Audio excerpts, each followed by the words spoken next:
L'univers est vaste, merveilleux et fascinant. Mais pour ceux qui vont dans l'espace à la recherche du grand frisson, le voyage pourrait bien être sans retour.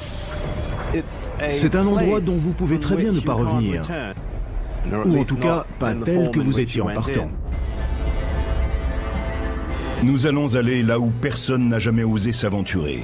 Nous allons faire un voyage virtuel dans les endroits les plus mortels de notre galaxie et au-delà.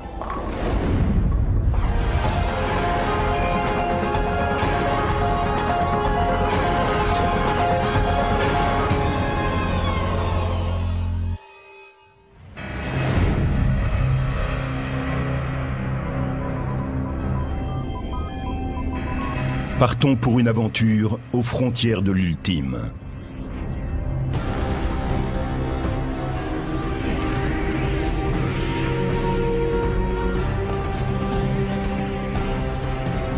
Celui qui veut traverser les jungles galactiques doit passer par des zones cosmiques en pleine effervescence. Des espaces mystérieux en proie à la violence.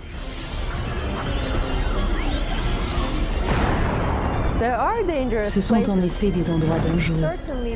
On y trouve des phénomènes énergétiques beaucoup plus puissants qu'une bombe atomique en train d'exploser. Infiniment plus puissants. L'univers est un espace très brutal. Il semble déjà qu'il soit né d'une terrible explosion appelée le Big Bang, et toutes sortes de processus d'une grande violence s'y produisent.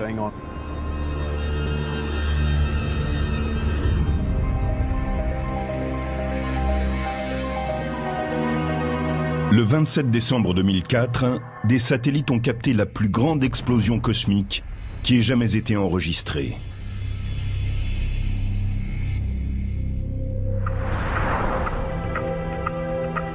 Située à 30 000 années-lumière, elle a eu le pouvoir d'altérer à un moment l'atmosphère supérieure de notre planète.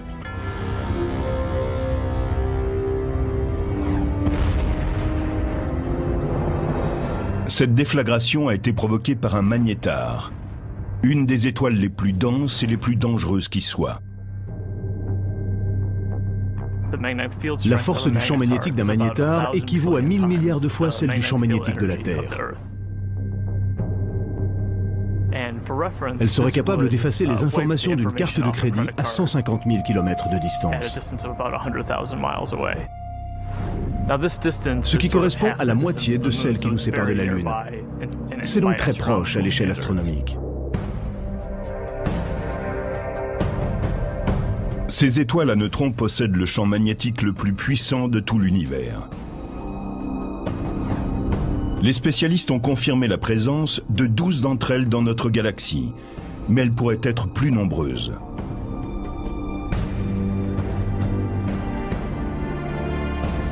Brian Cameron, de l'Institut californien de technologie, le Caltech, scrute la Voie lactée à la recherche de ces objets étranges.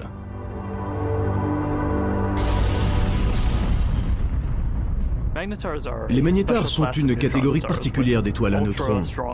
Ils ont des champs magnétiques ultra puissants. C'est la forme la plus dense de matière de tout l'univers. Le premier magnétar s'est présenté sous la forme d'un événement de très haute énergie détecté à la fin des années 1970. Mais à cette époque, nous ne savions pas de quoi il s'agissait. Il a fallu attendre le début des années 1990 pour que les chercheurs émettent l'idée que ces objets étaient dominés par des champs magnétiques. Et c'est ainsi qu'a été validée la théorie du magnétar.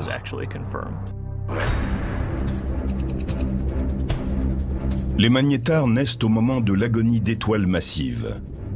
Quand l'une d'entre elles meurt, elle commence par s'effondrer en une supernova. Parfois aussi, une étoile à neutrons peut se former à partir des cendres de cette supernova. Au cours du processus, certaines étoiles à neutrons deviennent des magnétars aux puissants champs magnétiques. Ceux-ci sont une source puissante de rayons X et de rayons gamma.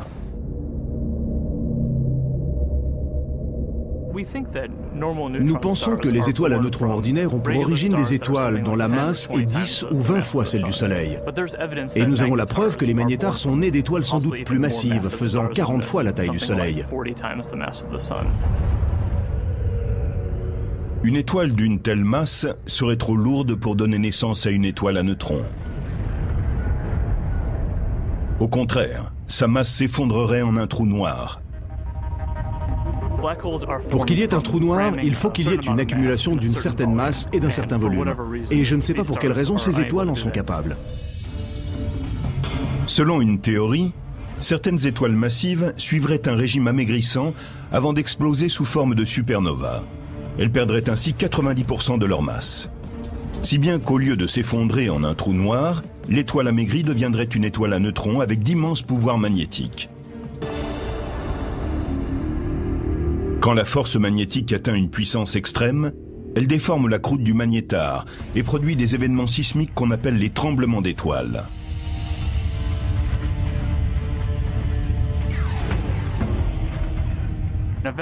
Finalement, cette croûte craque sous le choc. Et le champ magnétique se reconfigure en ayant un taux d'énergie plus faible. Quand cela se produit, une boule de feu est lancée par l'étoile sur son côté.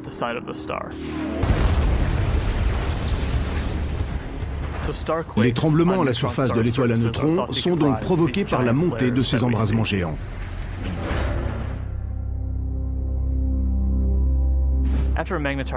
Quand un magnétar subit une de ces conflagrations, toutes les étoiles de la galaxie sont illuminées pendant quelques dixièmes de seconde.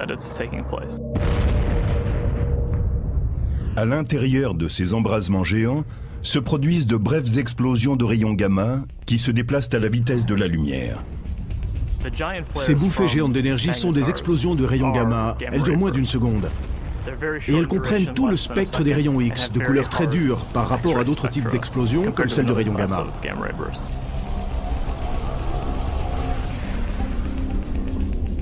Si un voyageur de l'espace quittait sa trajectoire et avait la malchance de passer à 750 km de l'un de ces objets massifs, les conséquences seraient terrifiantes. Le champ magnétique du magnétar est capable d'altérer les atomes du corps humain, et ses forces gravitationnelles l'anéantiraient.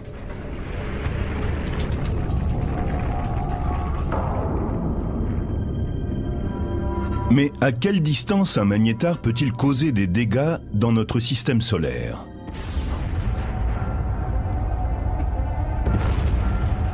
Certains pensent qu'une explosion de magnétar distante de 10 années-lumière produirait un cataclysme cosmique qui détruirait notre couche d'ozone et provoquerait l'extinction d'une grande partie de la population. La probabilité qu'un tel événement se produise est très faible. C'est même pratiquement impossible. C'est comme si une étoile ordinaire traversait le système solaire. Or, nous savons que cela n'a jamais eu lieu.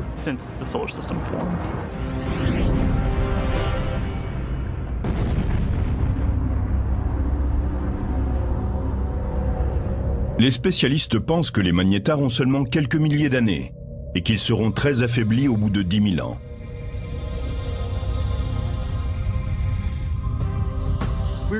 Nous commençons juste à comprendre le cycle de vie des magnétars. Nous pensons qu'ils sont très récents. Mais quel âge ont-ils? Cela reste une question.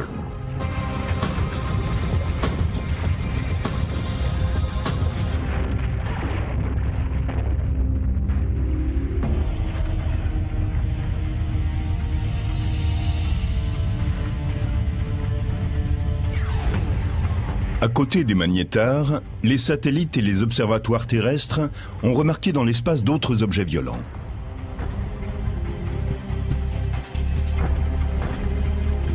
Des spécialistes ont confirmé l'existence d'une force fantomatique tellement puissante qu'elle pourrait bien être le phénomène le plus pervers de l'univers.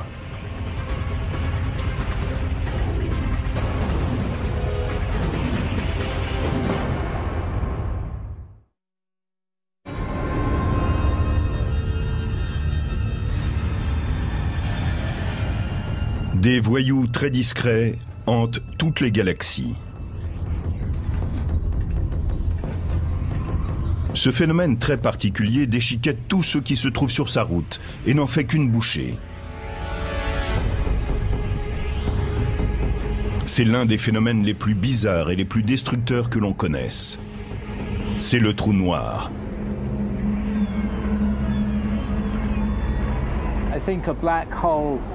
Je pense qu'un trou noir est l'endroit le plus violent de l'univers. C'est comme si on passait une frontière et qu'on ne puisse pas revenir en arrière. Ce doit être comme une attraction fatale.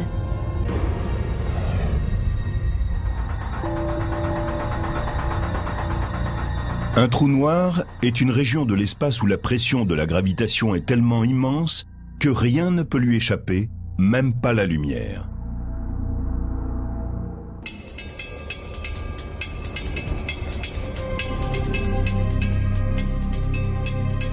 L'astrophysicienne et triathlète Feria Lozel tente de percer à jour les mystères qui entourent ces forces cosmiques insaisissables.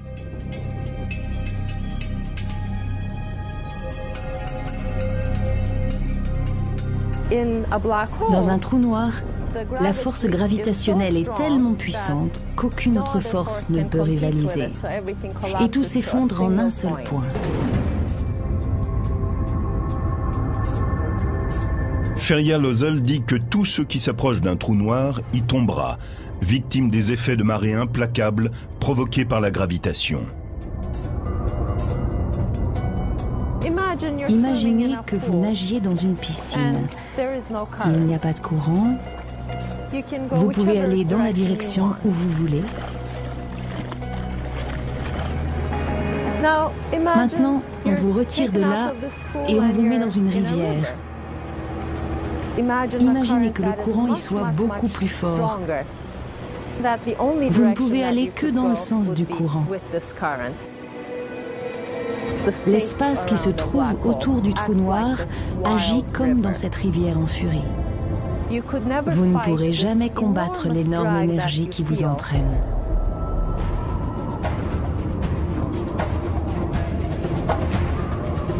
Quand un objet s'approche du bord, qu'on appelle l'horizon du trou noir, il atteint un point de non-retour.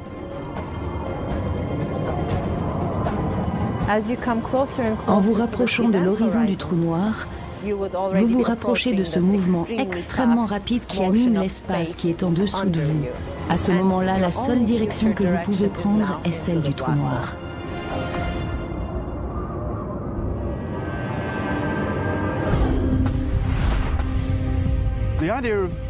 Les trous noirs sont extrêmement mystérieux. C'est un endroit dont vous pouvez très bien ne pas revenir, ou en tout cas, pas tel que vous étiez en partant.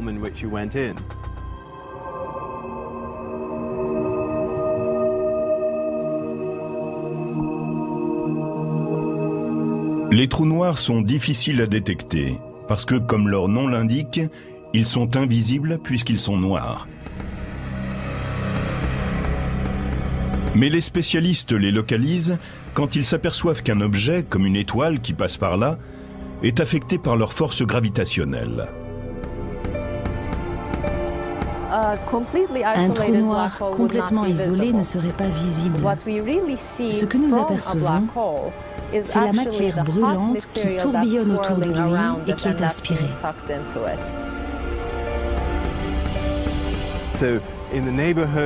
À la périphérie de ces objets très puissants, vous allez avoir tout un tas de radiations qui résultent du fait que le trou noir presse la matière, l'étire et la tord quand il l'absorbe. Les trous noirs avalent tout ce qui est à leur portée.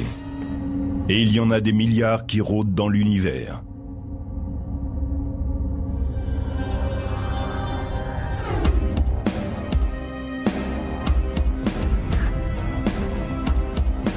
L'astrophysicienne Andrea Ghez fait partie des plus grands chasseurs de trous noirs au monde. Les trous noirs ne sont pas très sélectifs. Ils vont se nourrir de tout ce qui passe à leur portée. Ils se délectent autant en aspirant des gaz qu'en avalant une étoile ou une planète. Quand l'un d'entre eux absorbe une étoile, il commence par la déchiqueter. Il la mâche comme un fou. Il l'étire, il l'épuise. Il l'entraîne comme dans un tuyau d'écoulement. Elle est complètement pulvérisée.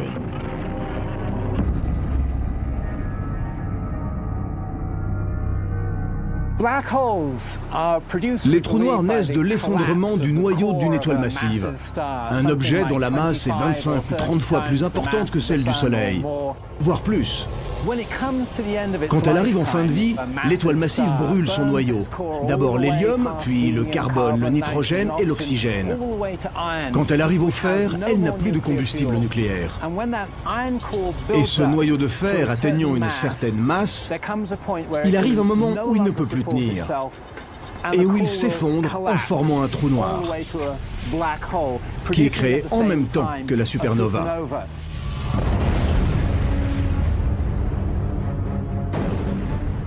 La supernova explose en émettant des quantités d'énergie, si bien que tout ce qui est à proximité est anéanti. Puis les débris de l'explosion tombent dans le trou noir qui vient de se former.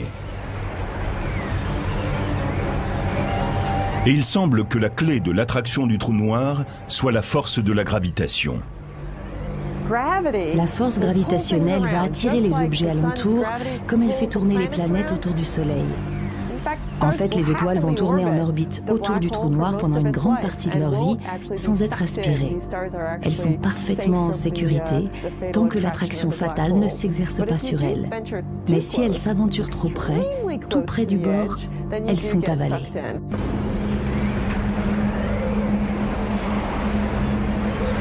Les spécialistes pensent qu'il y a des millions de trous noirs incontrôlables dans notre galaxie, la Voie lactée.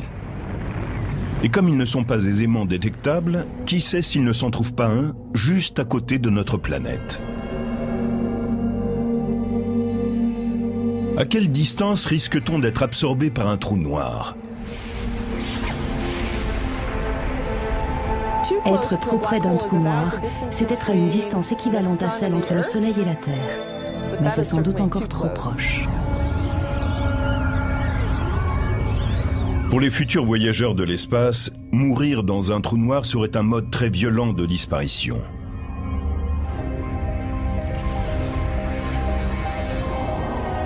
La manière dont le monstre vous détruirait dépend de sa taille, car on compte deux catégories différentes de trous noirs. La plupart d'entre eux sont des trous stellaires, dont la masse est 5 à 30 fois celle du Soleil.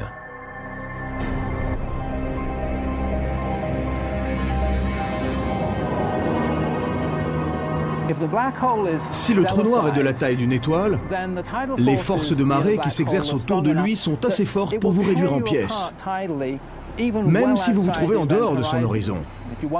Si vous deviez tomber dans un trou noir, il vaudrait mieux que ce ne soit pas dans l'un de ceux-ci.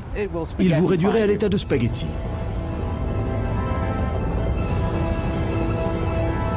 Mais à côté des trous noirs stellaires, on trouve de véritables monstres. Leur masse est des millions, voire des milliards de fois plus importante que celle du Soleil. Et les scientifiques pensent que ces géants occupent le centre de chaque galaxie, y compris la nôtre.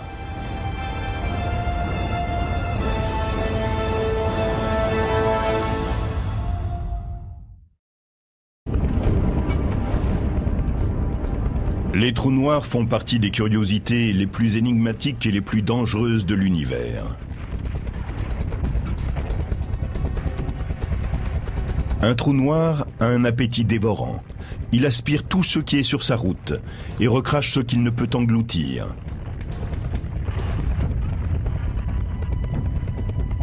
Aujourd'hui, les scientifiques ont découvert qu'il y avait des trous noirs supermassifs, qui sont des millions de fois plus importants que leurs cousins stellaires.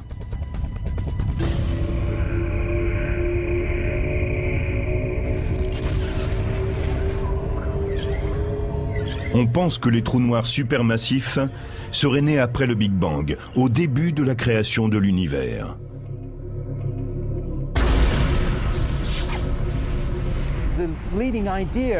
À leur naissance, lors de l'effondrement du cœur d'une étoile massive, ils seraient nés sous forme de trous noirs stellaires. Puis ils auraient grandi en se nourrissant essentiellement du gaz d'autres galaxies, avec lesquelles ils seraient entrés en collision.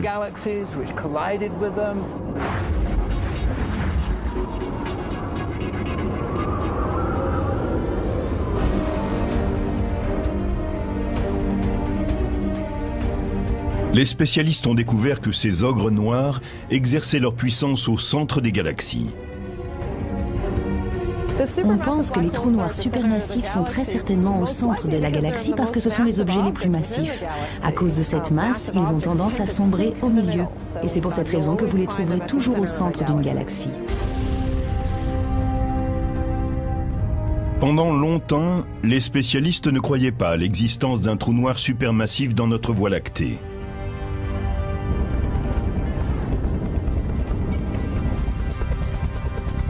Mais en 1995, l'astrophysicienne Andrea Ghez décide de prouver le contraire. Au cours des 10 dernières années, nous avons mené une expérience qui consistait à poser la question suivante: y a-t-il un trou noir supermassif au centre de notre galaxie? Pour ça, nous avons observé les mouvements des étoiles au centre de la galaxie pour voir s'il ne s'y trouvait pas une grande quantité de masse à l'intérieur d'un tout petit volume. Ce serait la preuve de l'existence d'un trou noir.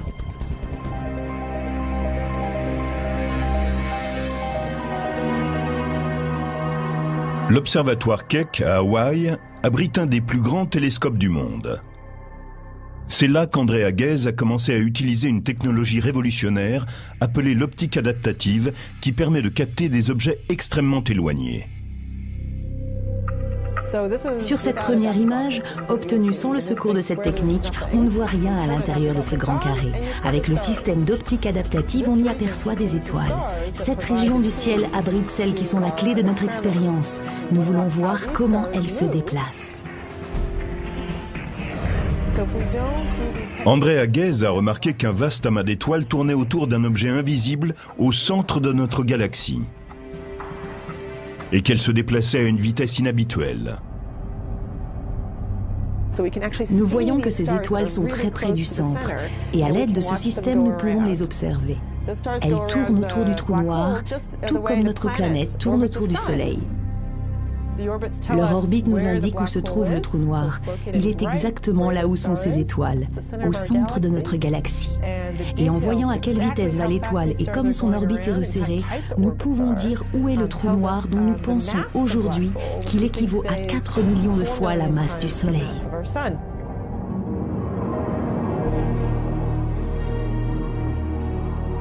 Andrea Ghez a accompli un véritable exploit en confirmant la présence d'un trou noir supermassif au cœur de notre galaxie.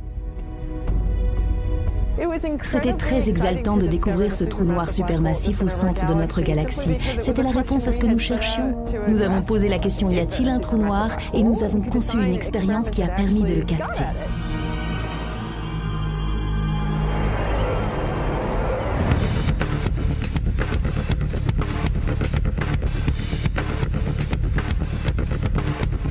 Pour l'astrophysicien Andrew Hamilton, la mort dans un trou noir supermassif serait différente de celle qu'on rencontrerait au sein de sa cousine de masse stellaire plus petite.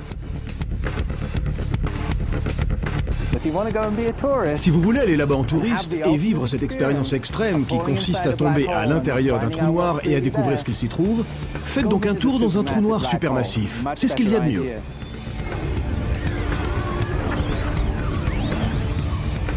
Dans un trou noir stellaire, l'explorateur de l'espace serait mis en pièces avant même d'entrer dans le vortex fatal.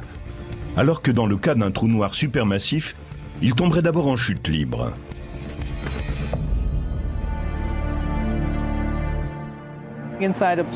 Si la masse d'un trou noir supermassif est plus importante, sa taille l'est aussi. Ce qui signifie que les forces de marée sont assez faibles et que vous pourriez passer son horizon et tomber dans le trou noir sans être déchiqueté par l'effet de la force gravitationnelle. Mais au fond du trou noir, la force centrifuge issue de la rotation du trou noir produit une réaction. Et s'il y a la moindre matière à l'intérieur, alors ce qui tombe dans le trou noir va entrer en collision avec ceux qui essayent d'en sortir. Et ce choc d'énergie va produire un tourbillon inimaginable de plasma très chaud et très dense. Dans ce cas, vous êtes destiné à être rôti.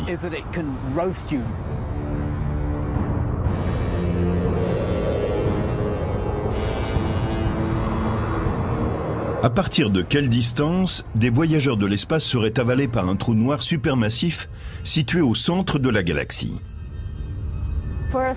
Pour un trou noir supermassif, il faudrait se situer entre 1,5 million et 1,5 milliard de kilomètres de lui pour sentir son influence.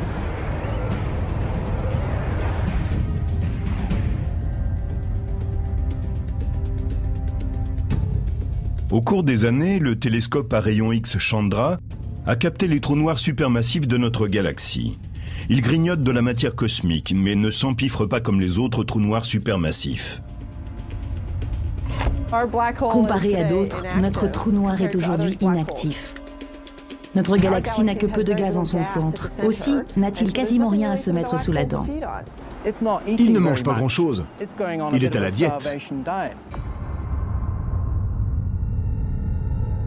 Le trou noir supermassif de notre galaxie semble être réduit au jeûne. Ceci est en partie dû au fait qu'en vieillissant, la galaxie a de moins en moins de matière à lui fournir.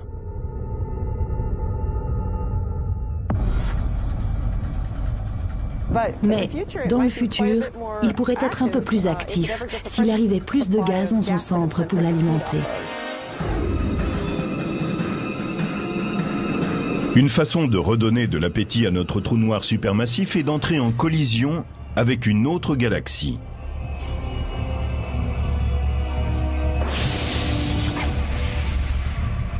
Cela vous semble-t-il impossible?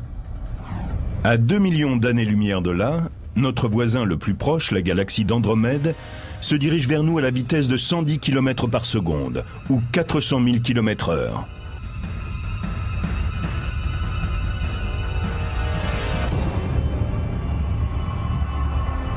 Selon les spécialistes, les deux galaxies entreront un jour en collision.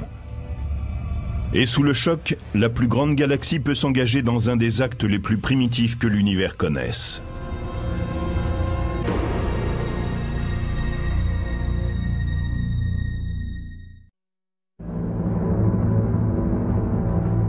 C'est l'un des rituels les plus barbares en vigueur dans l'espace. Une galaxie plus vaste peut en dévorer une plus petite qu'elle.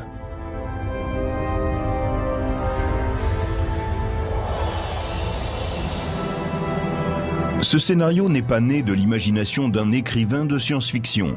C'est une réalité cosmique. Et ce phénomène est appelé le cannibalisme galactique. Cet horrible événement se produit sur les autoroutes célestes, quand deux galaxies entrent en collision.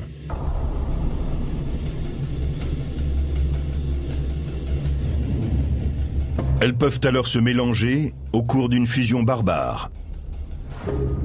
C'est très violent pour la galaxie. Elle est réduite en lambeaux.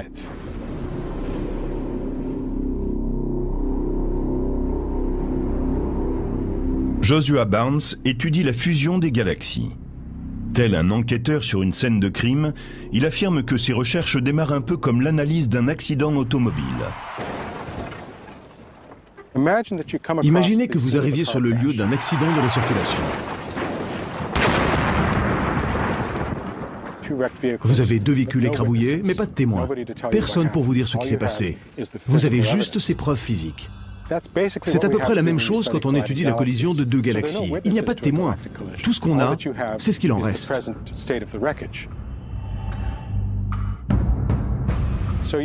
Il faut donc mener une sorte d'enquête pour tenter de reconstituer ce qui s'est passé sur la base de ce qu'on a aujourd'hui. Si le choc avait été frontal, vous le sauriez, parce que l'avant des véhicules serait en morceaux.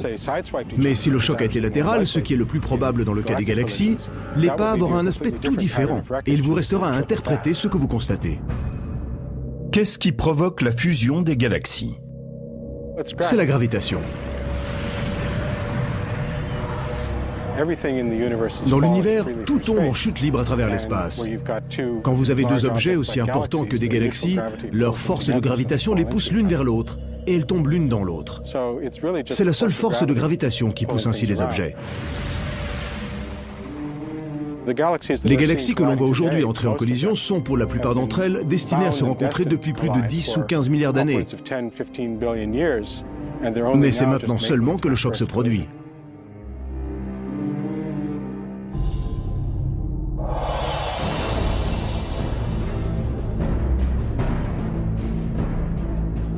Notre galaxie, la Voie lactée, se dirige vers sa plus proche voisine, Andromède. Toutes deux sont des galaxies de forme spirale, mais Andromède a une masse 2 fois plus importante, avec un trou noir supermassif équivalent à 30 millions de soleils.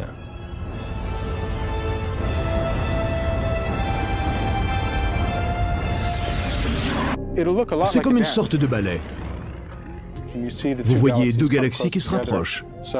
Elles dansent l'une autour de l'autre, vont de plus en plus vite, sont de plus en plus proches, et elles finissent par fusionner.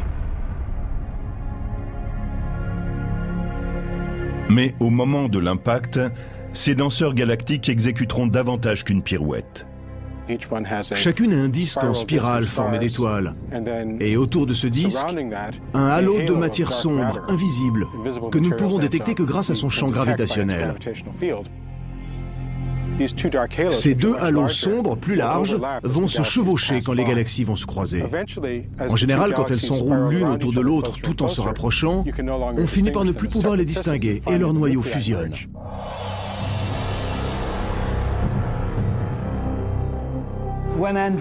Quand Andromède et la Voie lactée se rencontreront, on assistera à la plus grande collision qu'ait jamais connue notre galaxie en 5 milliards d'années. La bonne nouvelle, c'est que dans le système solaire, nous sommes aux premières loges. Les 2 galaxies, leurs disques spiraux, se déchireront pour donner des formes fantastiques sous l'effet de marée.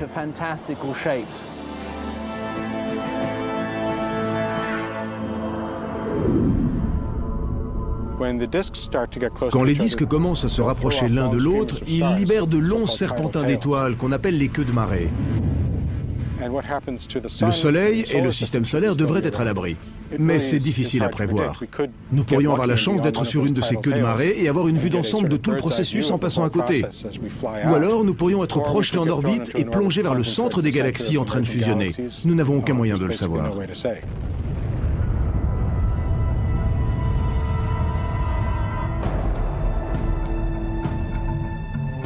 Pendant la fusion, si notre système solaire se déplace à travers les franges extérieures d'Andromède, nous pourrions ne rien remarquer. D'un autre côté, de nombreuses étoiles et du matériau spatial pourraient être propulsés en direction des planètes et venir perturber leur orbite autour du Soleil. Toute la galaxie pourrait même devoir affronter un cataclysme cosmique. Cela pourrait avoir des conséquences non moins dangereuses. La première d'entre toutes pourrait être l'apparition de nombreuses formations d'étoiles à la suite de la fusion. Actuellement, la Voie lactée et la galaxie d'Andromède sont emplies de gaz stellaire, la matière brute d'où naissent les étoiles.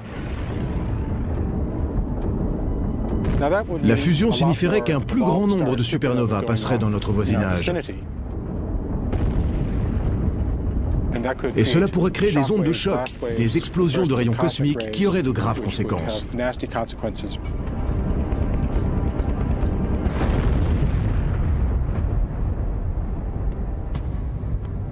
Après la fusion, le destin de notre système solaire serait incertain. Les trous noirs supermassifs d'Andromède et de la Voie lactée rivaliseraient pour conquérir le pouvoir au sein de cette nouvelle galaxie en construction.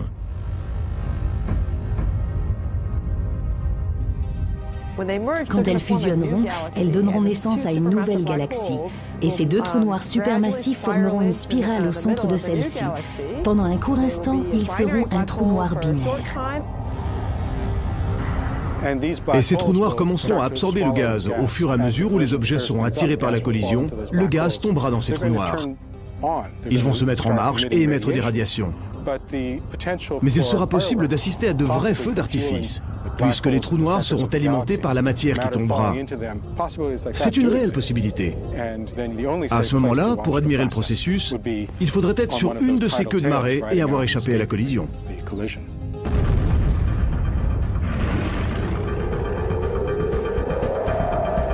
Certains spécialistes pensent que le vaste trou noir supermassif d'Andromède consumera la Voie lactée. Les 2 trous noirs vont former au centre une spirale et devenir un trou noir binaire, avant de fusionner l'un avec l'autre pour devenir un trou noir supermassif encore plus grand.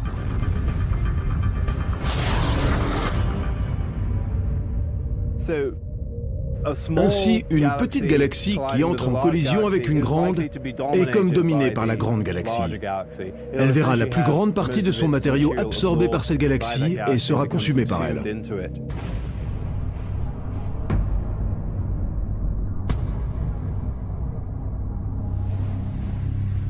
Pour les spécialistes, ces fusions de galaxies constituent le mode de vie de l'univers. Les galaxies contemporaines, y compris la Voie lactée, se sont agrandies en avalant de plus petites galaxies. La Voie lactée possède un renflement central composé d'étoiles qui sont probablement les vestiges d'une collision ancienne.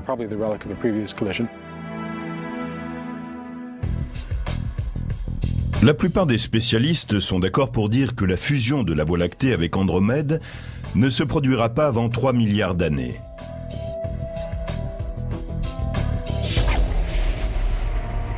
Mais il peut y avoir des dangers plus immédiats.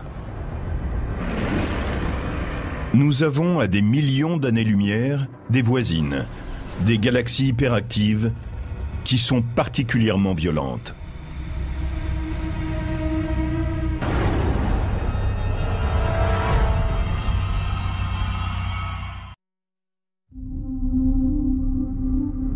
Au cœur de certaines d'entre elles vivent des monstres cosmiques qui transforment le trajet de la Voie lactée en un parcours extrêmement dangereux.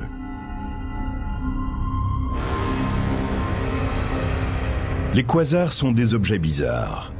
Leur puissance leur vient d'un trou noir supermassif qui avale en permanence de grandes quantités de matière, plus de 10 à 20 étoiles chaque année. Au cœur de ces objets vit un grand trou noir.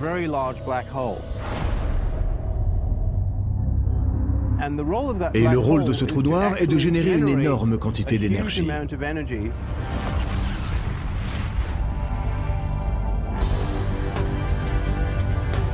Les quasars sont les mécanismes les plus efficaces du cosmos.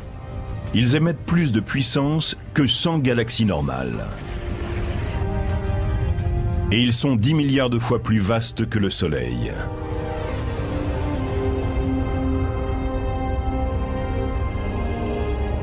Mais comment naissent les quasars ?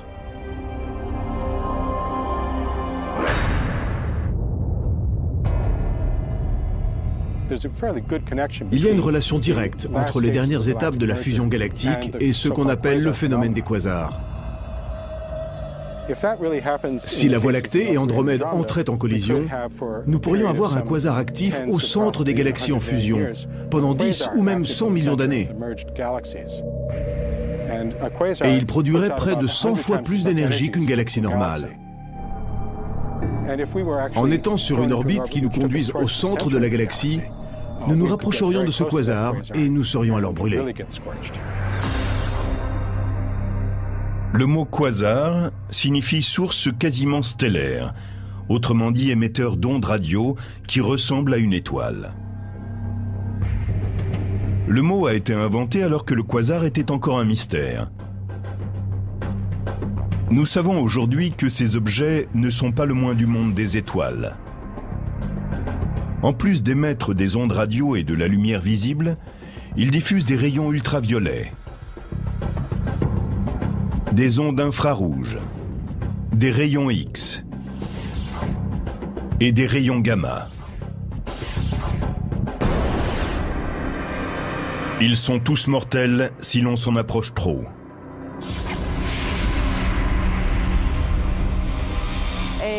Le quasar est un trou noir supermassif qui agit à très longue distance. Il est puissant, il émet de la lumière et nous pouvons l'observer dans de nombreuses catégories d'ondes. Les quasars ont été décelés pour la première fois dans les années 60. Mais les radiotélescopes devenant de plus en plus performants, les astronomes ont découvert que de puissants jets s'échappaient de certains d'entre eux. Ceux-ci sont appelés des blazars. C'est sans doute un des phénomènes les plus violents de l'univers.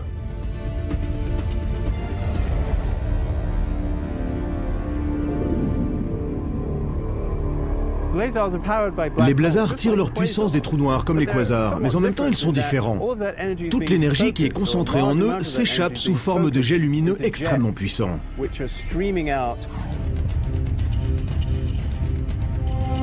Le jet de plasma du blazar produit une radiation sous forme d'onde couvrant un spectre qui va de l'onde radio jusqu'au rayon gamma.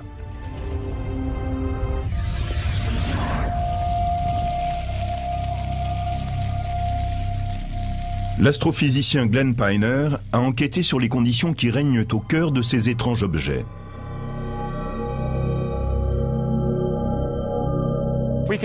Nous pouvons utiliser cette fontaine pour visualiser la forme d'un blazar.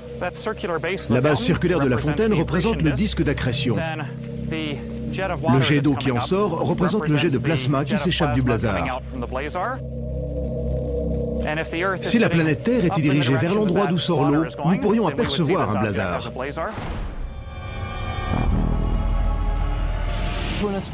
Pour un astronome, c'est comme fixer une lance à incendie. Vous êtes littéralement ébloui quand vous tentez de regarder cet objet qui flamboie et qu'on appelle un blazar. Les jets du blazar se déplacent exceptionnellement vite. Les plus rapides que l'on ait observés se déplacent à 99,9% de la vitesse de la lumière. Si vous prenez un petit objet comme cette boule de bowling et que vous voulez l'accélérer jusqu'à 99,9% de la vitesse de la lumière, vous auriez à lui fournir toute l'énergie produite dans le monde en une semaine pour lui impulser cette vitesse.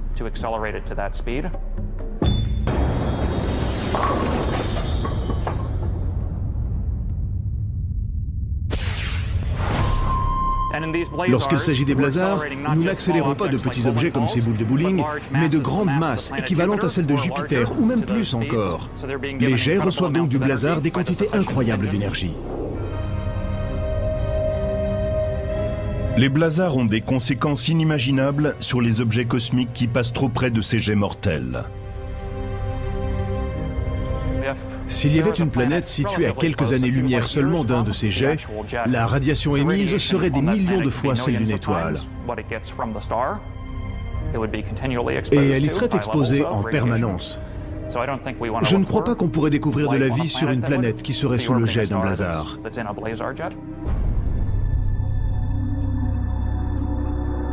À l'heure actuelle, les spécialistes réunissent les radiotélescopes du monde entier pour disposer du grossissement nécessaire pour zoomer sur le jet d'un blazar.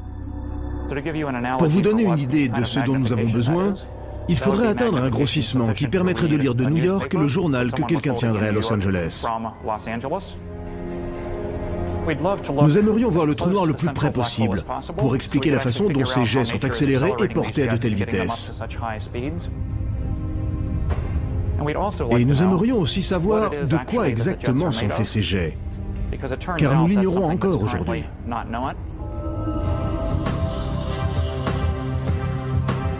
Avant d'en savoir plus sur les blazars, les astronomes vont continuer à les surveiller, tout comme les autres endroits dangereux et incontrôlables de l'espace.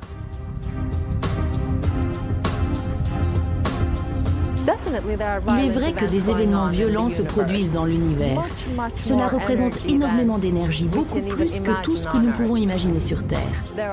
C'est comme si des milliards de soleils brillaient en même temps. Voilà la quantité d'énergie dont nous parlons. Mais le fait que nous en soyons très éloignés contribue à la survie des espèces. Si nous voyagions plus loin dans l'espace, nous aurions davantage à nous en soucier.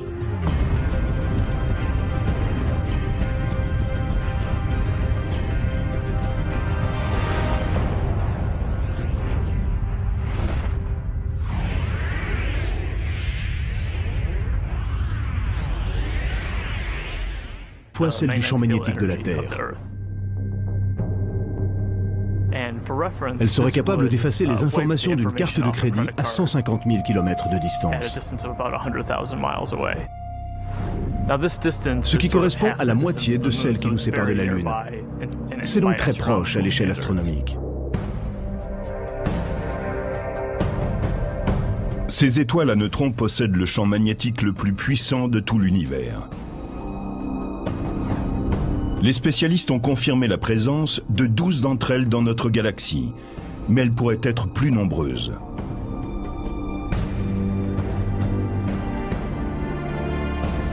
Brian Cameron, de l'Institut californien de technologie, le Caltech, scrute la Voie lactée à la recherche de ces objets étranges.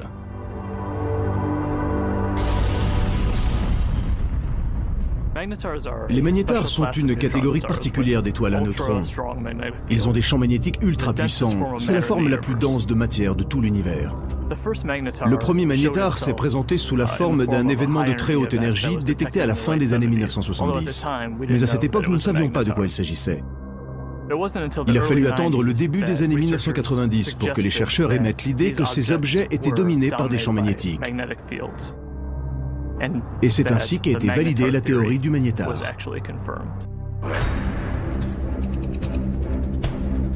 Les magnétars naissent au moment de l'agonie d'étoiles massives. Quand l'une d'entre elles meurt, elle commence par s'effondrer en une supernova. Parfois aussi, une étoile à neutrons peut se former à partir des cendres de cette supernova. Au cours du processus, certaines étoiles à neutrons deviennent des magnétars aux puissants champs magnétiques. Ceux-ci sont une source puissante de rayons X et de rayons gamma.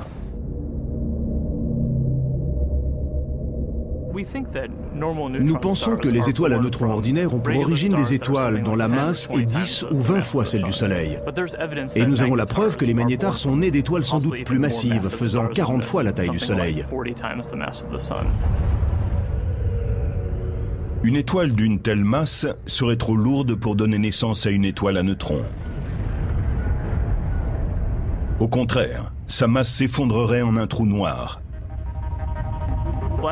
Pour qu'il y ait un trou noir, il faut qu'il y ait une accumulation d'une certaine masse et d'un certain volume. Et je ne sais pas pour quelle raison ces étoiles en sont capables. Selon une théorie, certaines étoiles massives suivraient un régime amaigrissant avant d'exploser sous forme de supernova. Elles perdraient ainsi 90% de leur masse. Si bien qu'au lieu de s'effondrer en un trou noir, l'étoile amaigrie deviendrait une étoile à neutrons avec d'immenses pouvoirs magnétiques. Feryal Ozzel dit que tout ce qui s'approche d'un trou noir y tombera, victime des effets de marée implacables provoqués par la gravitation.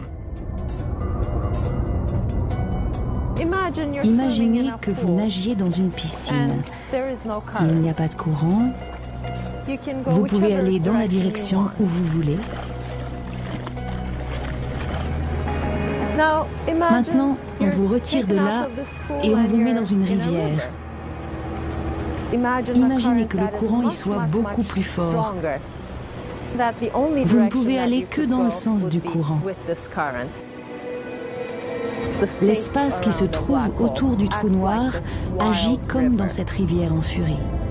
Vous ne pourrez jamais combattre l'énorme énergie qui vous entraîne.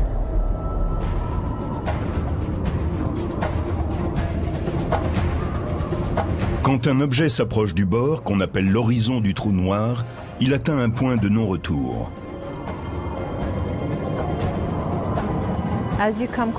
En vous rapprochant de l'horizon du trou noir, vous vous rapprochez de ce mouvement extrêmement rapide qui anime l'espace qui est en dessous de vous. À ce moment-là, la seule direction que vous pouvez prendre est celle du trou noir.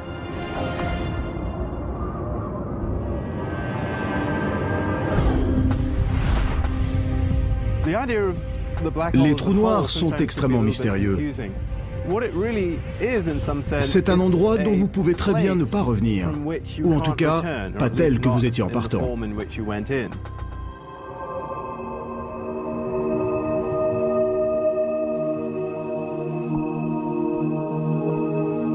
Les trous noirs sont difficiles à détecter, parce que, comme leur nom l'indique, ils sont invisibles puisqu'ils sont noirs. Mais les spécialistes les localisent quand ils s'aperçoivent qu'un objet, comme une étoile qui passe par là, est affecté par leur force gravitationnelle. Un trou noir complètement isolé ne serait pas visible. Ce que nous apercevons, c'est la matière brûlante qui tourbillonne autour de lui et qui est aspirée.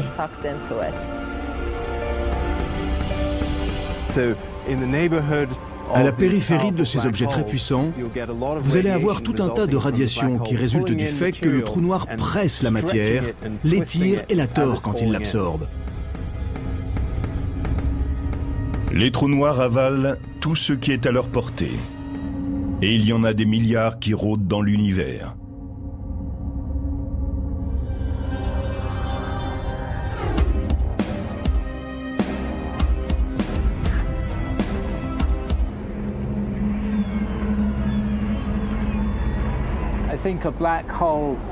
Je pense qu'un trou noir est l'endroit le plus violent de l'univers. C'est comme si on passait une frontière et qu'on ne puisse pas revenir en arrière. Ce doit être comme une attraction fatale.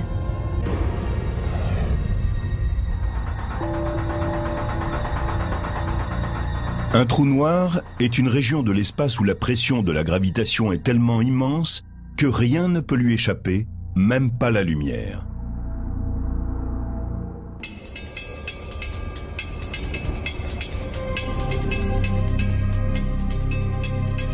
L'astrophysicienne et triathlète Feria Lozel tente de percer à jour les mystères qui entourent ces forces cosmiques insaisissables.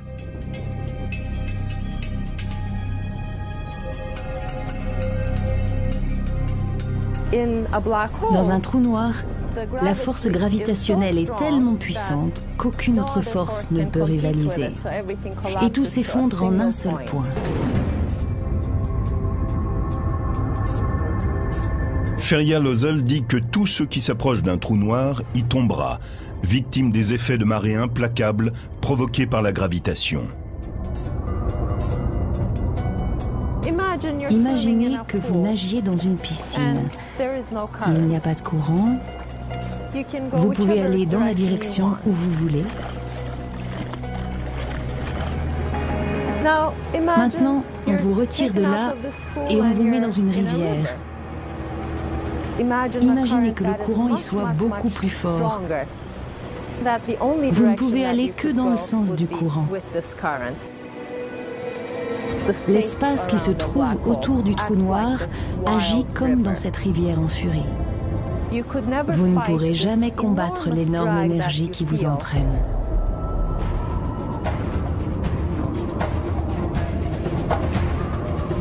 Quand un objet s'approche du bord, qu'on appelle l'horizon du trou noir, il atteint un point de non-retour.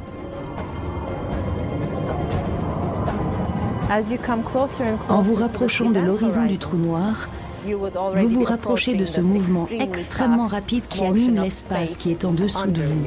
À ce moment-là, la seule direction que vous pouvez prendre est celle du trou noir.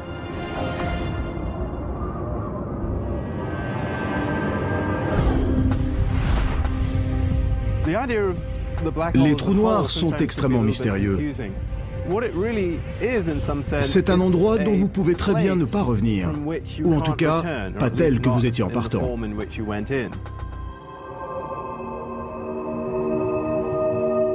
Celle-ci, pendant un court instant, ils seront un trou noir binaire.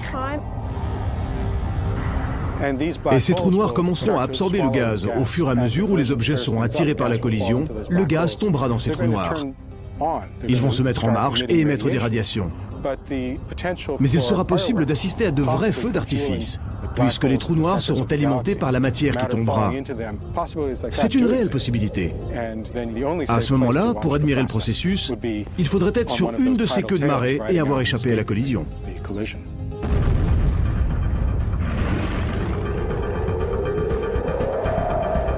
Certains spécialistes pensent que le vaste trou noir supermassif d'Andromède consumera la Voie lactée. Les deux trous noirs vont former au centre une spirale et devenir un trou noir binaire, avant de fusionner l'un avec l'autre pour devenir un trou noir supermassif encore plus grand.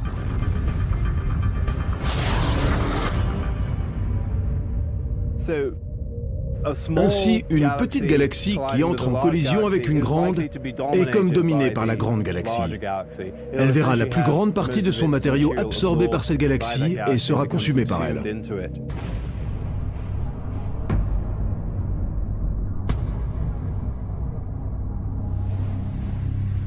Pour les spécialistes, ces fusions de galaxies constituent le mode de vie de l'univers. Les galaxies contemporaines, y compris la Voie lactée, se sont agrandies en avalant de plus petites galaxies.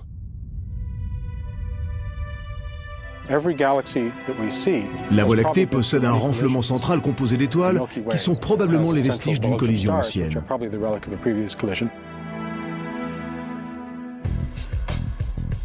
La plupart des spécialistes sont d'accord pour dire que la fusion de la Voie lactée avec Andromède ne se produira pas avant 3 milliards d'années.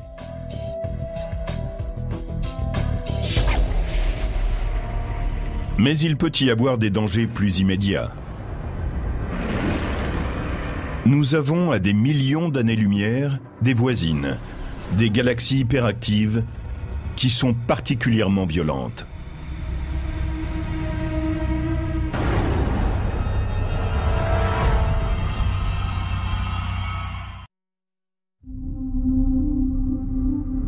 Au cœur de certaines d'entre elles vivent des monstres cosmiques qui transforment le trajet de la Voie lactée en un parcours extrêmement dangereux.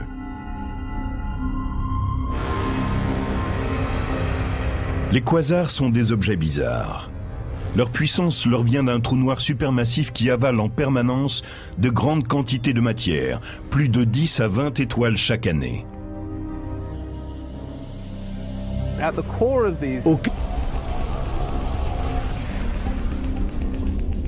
Si un voyageur de l'espace quittait sa trajectoire et avait la malchance de passer à 750 km de l'un de ces objets massifs, les conséquences seraient terrifiantes.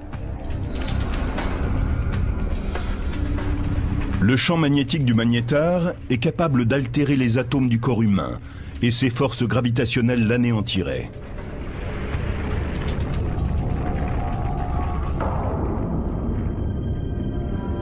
Mais à quelle distance un magnétar peut-il causer des dégâts dans notre système solaire ?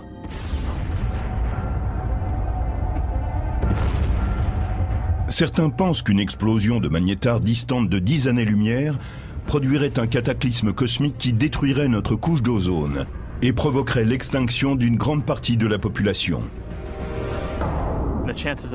La probabilité qu'un tel événement se produise est très faible. C'est même pratiquement impossible. C'est comme si une étoile ordinaire traversait le système solaire. Or, nous savons que cela n'a jamais eu lieu.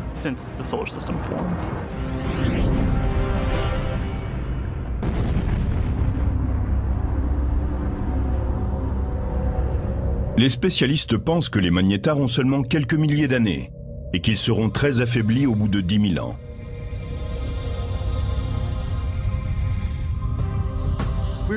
Nous commençons juste à comprendre le cycle de vie des magnétars. Nous pensons qu'ils sont très récents.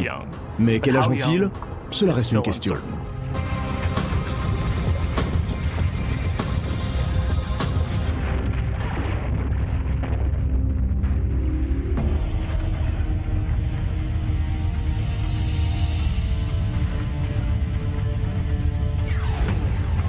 À côté des magnétars, les satellites et les observatoires terrestres ont remarqué dans l'espace d'autres objets violents.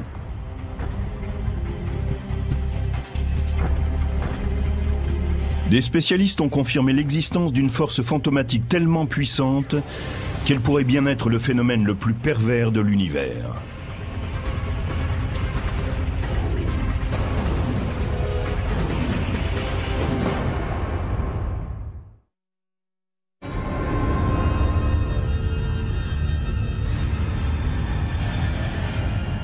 Des voyous très discrets hantent toutes les galaxies. Ce phénomène très particulier déchiquette tout ce qui se trouve sur sa route et n'en fait qu'une bouchée. C'est l'un des phénomènes les plus bizarres et les plus destructeurs que l'on connaisse. C'est le trou noir. Les objets ne sont pas le moins du monde des étoiles. En plus d'émettre des ondes radio et de la lumière visible, ils diffusent des rayons ultraviolets, des ondes infrarouges, des rayons X et des rayons gamma. Ils sont tous mortels si l'on s'en approche trop.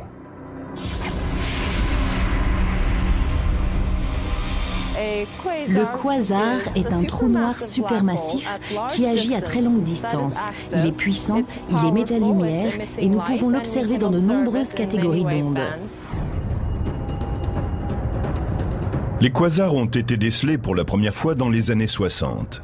Mais les radiotélescopes devenant de plus en plus performants, les astronomes ont découvert que de puissants jets s'échappaient de certains d'entre eux. Ceux-ci sont appelés des blazars. C'est sans doute un des phénomènes les plus violents de l'univers.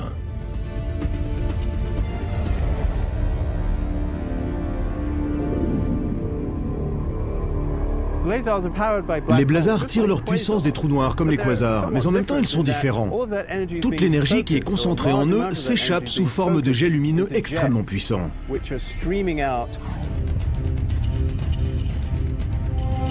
Le jet de plasma du blazar produit une radiation sous forme d'onde couvrant un spectre qui va de l'onde radio jusqu'au rayon gamma.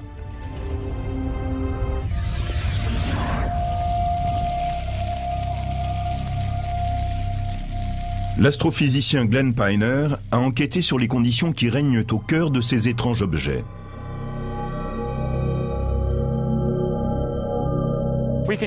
Nous pouvons utiliser cette fontaine pour visualiser la forme d'un blazar.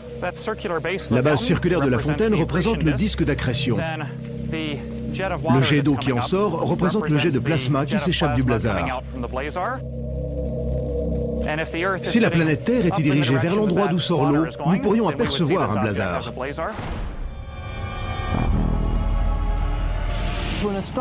Pour un astronome, c'est comme fixer une lance à incendie. Vous êtes littéralement ébloui quand vous tentez de regarder cet objet qui flamboie et qu'on appelle un blazar. Les jets du blazar se déplacent exceptionnellement vite. Les plus rapides que l'on ait observés se déplacent à 99,9% de la vitesse de la lumière. Si vous prenez un petit objet comme cette boule de bowling et que vous voulez l'accélérer jusqu'à 99,9% de la vitesse de la lumière, vous auriez à lui fournir toute l'énergie produite dans le monde en une semaine pour lui impulser cette vitesse. De la Voie lactée rivaliserait pour conquérir le pouvoir au sein de cette nouvelle galaxie en construction.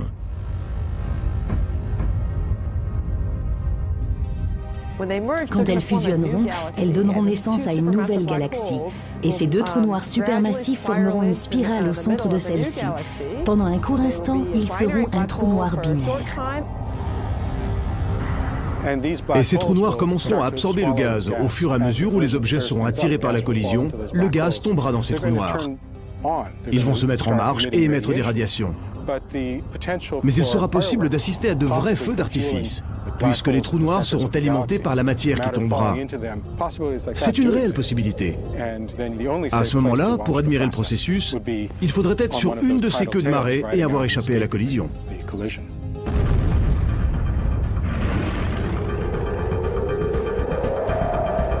Certains spécialistes pensent que le vaste trou noir supermassif d'Andromède consumera la Voie lactée.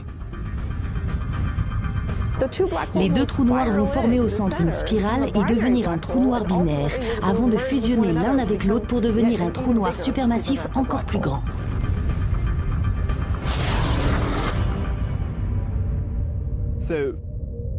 Ainsi, une petite galaxie qui entre en collision avec une grande est comme dominée par la grande galaxie. Elle verra la plus grande partie de son matériau absorbé par cette galaxie et sera consumée par elle.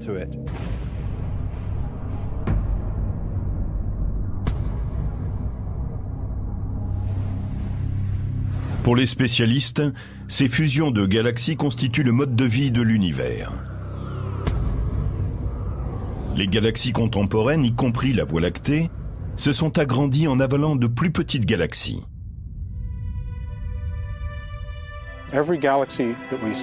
La Voie lactée possède un renflement central composé d'étoiles qui sont probablement les vestiges d'une collision ancienne.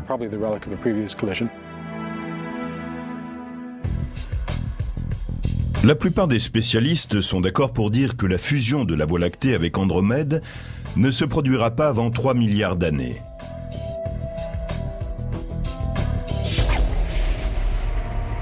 Mais il peut y avoir des dangers plus immédiats.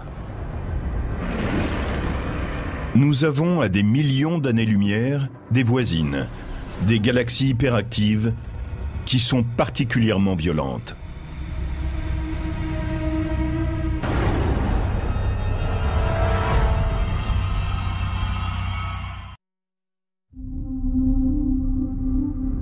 Au cœur de certaines d'entre elles vivent des monstres cosmiques qui transforment le trajet de la Voie lactée en un parcours extrêmement dangereux.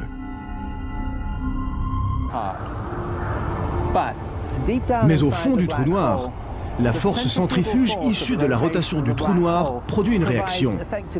Et s'il y a la moindre matière à l'intérieur, alors ce qui tombe dans le trou noir va entrer en collision avec ceux qui essayent d'en sortir.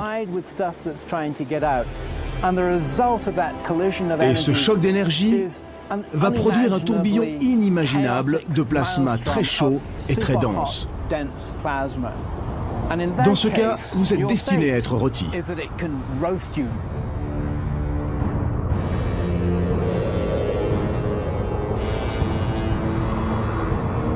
À partir de quelle distance des voyageurs de l'espace seraient avalés par un trou noir supermassif situé au centre de la galaxie? Pour un trou noir supermassif, il faudrait se situer entre 1,5 million et 1,5 milliard de kilomètres de lui pour sentir son influence.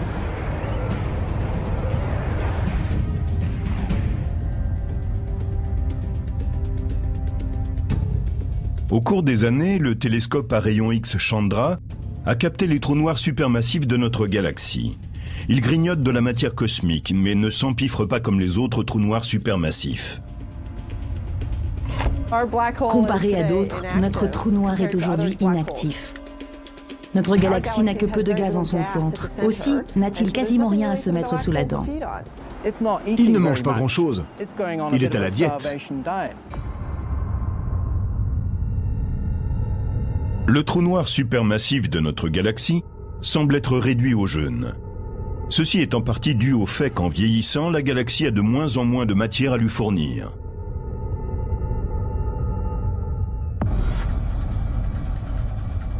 Mais, dans le futur, il pourrait être un peu plus actif s'il arrivait plus de gaz en son centre pour l'alimenter. Une façon de redonner de l'appétit à notre trou noir supermassif est d'entrer en collision avec une autre galaxie.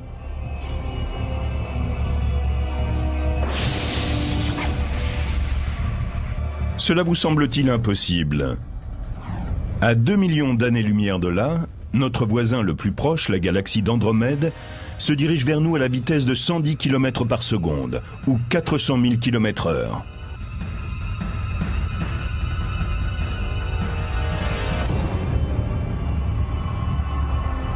Selon les spécialistes, les deux galaxies entreront un jour en collision. Et sous le choc, la plus grande galaxie peut s'engager dans un des actes les plus primitifs que l'univers connaisse.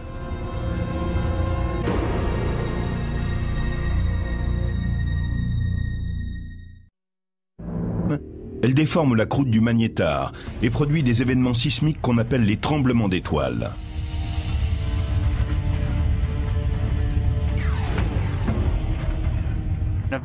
Finalement, cette croûte craque sous le choc. Et le champ magnétique se reconfigure en ayant un taux d'énergie plus faible. Quand cela se produit, une boule de feu est lancée par l'étoile sur son côté.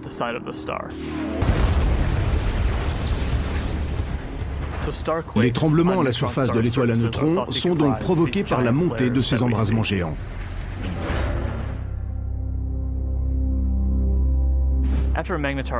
Quand un magnétar subit une de ces conflagrations, toutes les étoiles de la galaxie sont illuminées pendant quelques dixièmes de seconde.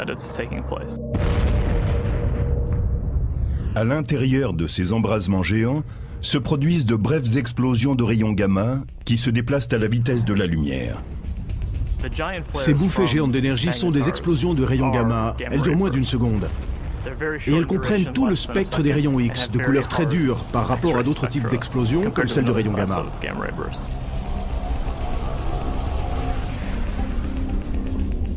Si un voyageur de l'espace quittait sa trajectoire et avait la malchance de passer à 750 km de l'un de ces objets massifs, les conséquences seraient terrifiantes. Le champ magnétique du magnétar est capable d'altérer les atomes du corps humain et ses forces gravitationnelles l'anéantiraient.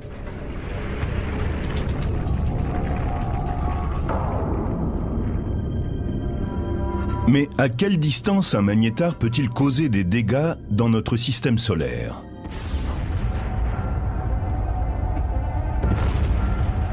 Certains pensent qu'une explosion de magnétar distante de 10 années-lumière produirait un cataclysme cosmique qui détruirait notre couche d'ozone et provoquerait l'extinction d'une grande partie de la population. La probabilité qu'un tel événement se produise est très faible. C'est même pratiquement impossible.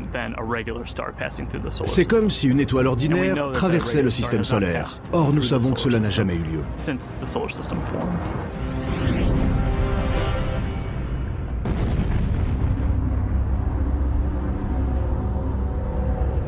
Les spécialistes pensent que les magnétars ont seulement quelques milliers d'années et qu'ils seront très affaiblis au bout de 10 000 ans.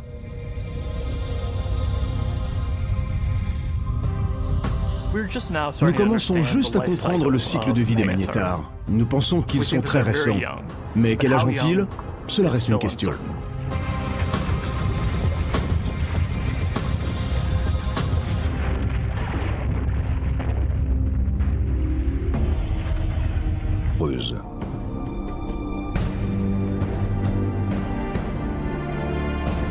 Brian Cameron, de l'Institut californien de technologie, le Caltech, scrute la Voie lactée à la recherche de ces objets étranges.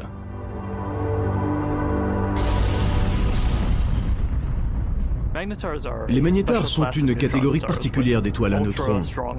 Ils ont des champs magnétiques ultra puissants. C'est la forme la plus dense de matière de tout l'univers. Le premier magnétar s'est présenté sous la forme d'un événement de très haute énergie détecté à la fin des années 1970. Mais à cette époque, nous ne savions pas de quoi il s'agissait. Il a fallu attendre le début des années 1990 pour que les chercheurs émettent l'idée que ces objets étaient dominés par des champs magnétiques. Et c'est ainsi qu'a été validée la théorie du magnétar.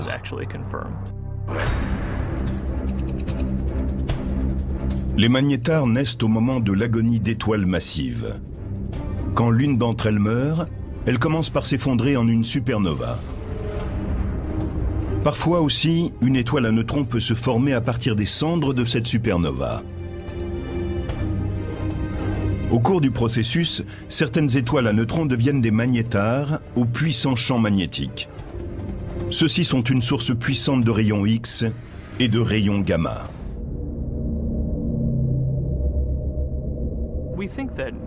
Nous pensons que les étoiles à neutrons ordinaires ont pour origine des étoiles dont la masse est 10 ou 20 fois celle du Soleil. Et nous avons la preuve que les magnétars sont nés d'étoiles sans doute plus massives, faisant 40 fois la taille du Soleil. Une étoile d'une telle masse serait trop lourde pour donner naissance à une étoile à neutrons. Au contraire, sa masse s'effondrerait en un trou noir.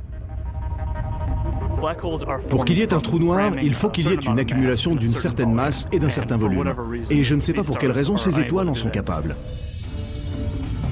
Selon une théorie, certaines étoiles massives suivraient un régime amaigrissant avant d'exploser sous forme de supernova.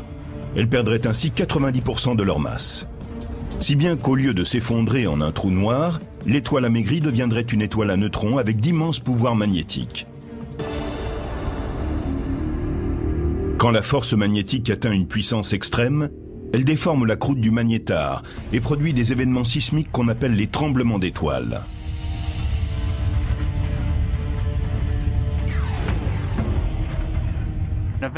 Finalement, cette croûte craque sous le choc. Et le champ magnétique se reconfigure en ayant un taux d'énergie plus faible. Quand cela se produit, une boule de feu est lancée par l'étoile sur son côté.